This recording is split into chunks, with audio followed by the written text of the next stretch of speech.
both the army and the rapid support forces are giving conflicting information, and it's still the case with this bombardment. The Sudanese Doctors Association said that 22 civilians have been killed by this airstrike. The rapid support forces say that at least 31 civilians were killed and many more were injured, and the army is not communicating at the moment, and so it's very difficult to know who was behind this airstrike. But it's most likely the army, because since the beginning of the fighting between the army and the rapid support forces, it's been very common to see military planes in the sky bombing several areas of Khartoum, mainly because the rapid support forces members are still hiding in civilian neighborhoods. They're still looting houses, they're still assaulting civilians, and they're trying to hide inside their houses to avoid the airstrikes.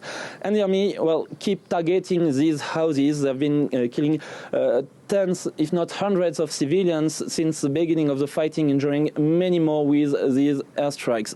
That's what we know about this situation in Khartoum and this airstrike on the city of Omdurman yesterday. But it was not the first tragic event of the week. The fighting continued in the capital, injuring and killing several civilians throughout the week, and not only in Khartoum but in several other regions of Sudan. The regions of South and North Kordofan have been affected by the fighting during the past week, and such was the region of Darfur, even if it's still very difficult to know what exactly is happening in Darfur, because most of the telecommunication infrastructures have been destroyed by the clashes. We know that the army and the rapid support forces have been clashing during the past week in the city of Nyala, in the city of El Fashir, two of the main cities of the Darfur region.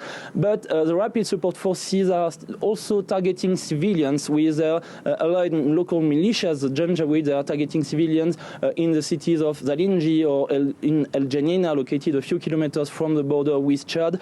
And local human rights organizations say that the rapid support forces have been killing thousands of civilians in these cities since the beginning of the fighting on the 15th of April.